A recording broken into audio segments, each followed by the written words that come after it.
Governor Arif Muhammad Khan സംസ്ഥാന സർക്കാരിനുണ്ടാക്കുന്നത് വലിയ ബാധ്യതയും.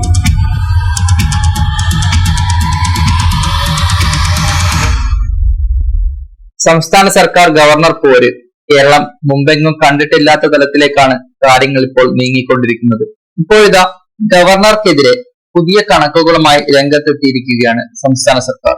Governor അടിക്കടി നടത്തുന്ന യാത്രകൾ സംസ്ഥാന സർക്കാരിന് വലിയ ബാധ്യതയുണ്ടാക്കുന്നു എന്ന ആരോപണമാണ് ഇപ്പോൾ ഉയർന്നു വരുന്നത്. കഴിഞ്ഞ 1095 ദിവസങ്ങളിൽ 328 ദിവസവും ഗവർണർ കേരളത്തിന് പുറത്തായിരുന്നു. ഈ യാത്രകൾ സംസ്ഥാന സർക്കാരിന് വലിയ ബാധ്യതയുണ്ടാക്കുന്നുവെന്ന ആരോപണവും ഇതുമായി ബന്ധപ്പെട്ട് കണക്കുകൾ പുറത്തുവിട്ടിരിക്കുകയാണ് സംസ്ഥാന സർക്കാർ. സർക്കാർ ഗവർണർ പോര് ശക്തമാകുന്ന സാഹചര്യത്തിലാണ് ഇത്തരം ഒരു കണക്കുകളുമായി സംസ്ഥാനം മുന്നോട്ട് വന്നിരിക്കുന്നത്.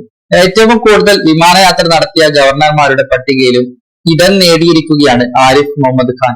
പലവട്ടം രാജ്ഭവനോട് വിവരാവകാശ നിയമപ്രകാരം ചോദിച്ചിട്ടും നൽകാത്ത വിവരം ഒടുവിൽ മുഖ്യമന്ത്രിയുടെ പൊതുഭരണ വകുപ്പാണ് പുറത്തുവിട്ടിരിക്കുന്നത്. 2021 ജൂലൈ 29 മുതൽ ഈ മാസം 1 വരെയുള്ള കണക്കുകളാണ് ഇപ്പോൾ വെളിപ്പെടുത്തിയിരിക്കുന്നത്.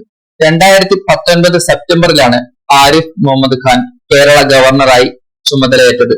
ഈ വർഷത്തോടെ കാലാവധി തീരുകയും ചെയ്യും. ഗവർണറുടെ പതിവായുള്ള യാത്രക്കെതിരെ അടുത്തിടെ മന്ത്രിമാർ രംഗത്ത് വന്നിരുന്നു. ഗവർണറുടെ യാത്രയ്ക്കായി ബജറ്റിൽ മാറ്റിവെച്ചതിന്റെ 20 ഇരട്ടി വരെ സർക്കാർ നൽകേണ്ടി വരുന്നതായി ആക്ഷേപമുണ്ടായി. മിക്ക യാത്രകളും ഡൽഹി വഴിയും മംഗളൂരു വഴിയും ഗവർണറുടെ സ്വദേശമായ യുപിയിലേക്കായിരുന്നു.